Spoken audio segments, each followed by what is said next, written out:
कुलबेली में आपका स्वागत है।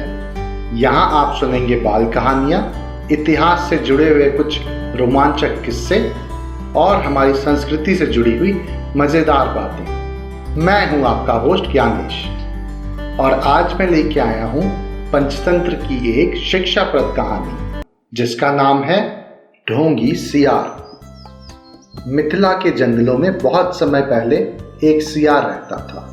वो बहुत आलसी था। पेट भरने के लिए खरगोशों और चूहों का पीछा करना और उनका शिकार करना उसको बहुत मुश्किल काम लगता था, क्योंकि इसमें मेहनत करनी पड़ती थी और वो ठहरा आलसी। सियार का दिमाग बहुत शैतानी था। वो हमेशा इसी जुगत में रहता था कि कैसे बिना हाथ पैर हिलाए हुए शिकार मिलता रहे। बस खाया और सो गए। एक दिन इसी सोच में डूबा हुआ सियार एक झाड़ी में दुबका बैठा हुआ था। झाड़ी के बाहर एक चूहों की टोली उछल कूद और भाग दौड़ करने में लगी हुई थी। उन चूहों में से एक चूहा बहुत मोटा था। बाकी सभी चूहे उसे सरदार सरदार कह के बुला रहे थे और उसकी बात मान रहे थे। इतने सारे चूहों को देख के सियार के मुंह में पानी आ गया और फिर उसके दिमाग में एक तरकीब सूझी। जब चूहे वहां से गए तो उसने दबे पांव चूहों का पीछा किया। कुछ ही दूरी पे चूहों के बिल थे। चूहों के बिल का पता लगा के सियार वापस अपने घर चला गया। अगले दिन सुबह सूरज निकलने से पहले ही वो चूहों के बिल के पास जाकर एक टांग पर खड़ा हो गया। उसका मुंह उगते सूरज की तरफ था और आंखें बंद थीं। चूहे बिलों से निकले तो सियार को इस अनोखी मुद्रा में देख के हैरान रह गए। एक चूहे ने हिम्मत करते हुए पूछा, सियार मामा, आप यहाँ पे ऐसे क्यों खड़े हैं? सियार एक आंख खोलकर बोला, अलख निरंजन, मूर्ख, तूने मेरे बारे में नहीं सुना है कभी? मैं अगर चारों टांगें जमीन पे टिका दूं तो धरती मेरा बोझ नहीं संभाल पाएगी और हिलने लगेगी। तुम सबके कल्याण के लिए ही मैं एक पैर पे खड़ा हूं। ये सुन के चूहों में खुसर फुसर होने लगी। उनमें से एक चूहा सियार के पास आया और बोला, मामा, अपने बारे में और कुछ बताइए हमें। सियार ने ढोंग रचा और बोला, मैंने हजारों वर्षों तक हिमालय पे तपस्या की है। मेरे तपस्या से प्रसन्न होके ब्रह्मा जी और बाकी सारी देवताओं ने मेरे ऊपर फूलों की वर्षा की थी। तपस्या से मेरा भार इतना बढ़ गया कि ब्रह्मा जी ने मुझसे बोला है कि अगर मैं अपने चारों पैरों को धरती पे रखूंगा तो धरती फट जाएगी। तब से मैं एक टांग पे खड़ा हूँ।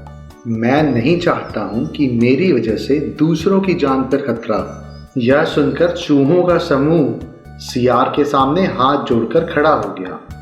उनमें से एक सियार ने पूछा, तपस्वी सियार मामा, आपने अपना मुंह सूरज की तरफ क्यों कर रखा है? सियार ने उत्तर दिया, सूरज की पूजा के लिए। तभी दूसरे चूहे ने पूछा, और आपका मुंह क्यों खुला हुआ है? सियार ने उत्तर दिया, हवा खाने के लिए। मैं सिर्फ हवा खाकर जिंदा रहता हूँ। मुझे और कुछ खाने पीने की जरूरत नहीं है। मेरे तपस्या के प्रताप से हवा ही मेरे पेट में जाके तरह तरह के व्यंजनों में बदल जाती है। सियार की बातें सुन के चूहों के मन से सियार का डर खत्म हो गया और सारे चूहे सियार के भक्त बन गए। सियार मन ही मन में खूब जोरों से हंसा। अब मासूम चूहे सियार के चारों तरफ बैठकर ढोलक, मंजीरे, खड़ताल और चिमटे लेकर उसके भजन गाते। भजन कीर्तन समाप्त होने के बाद चूहों की टोलियां भक्ति रस में डूबकर अपने बिलों में घुसने लगती। तो सियार सबसे बाद के 3-4 चूहों को दबोचकर खा लेता। फिर रात भर आराम करता, सोता और अगले दिन से फिर से वही नाटक शुरू कर देता। धीरे धीरे चूहों की संख्या कम होने लगी। चूहों के सरदार से बात छिपी नहीं। उसने सियार से पूछा, हे महात्मा सियार, चूहों की संख्या कम होती जा रही है, इसका क्या कारण है? सियार ने आशीर्वाद की मुद्रा में हाथ उठाया और बोला, हे चतुर्मुषक, यह तो होना ही था। जो सच्चे मन से मेरी भक्ति करेगा वो सशरीर मोक्ष को प्राप्त होगा। बहुत सारे चूहे भक्ति का फल पा रहे हैं। चूहों के सरदार की नजर सियार के मोटे पेट पे गई।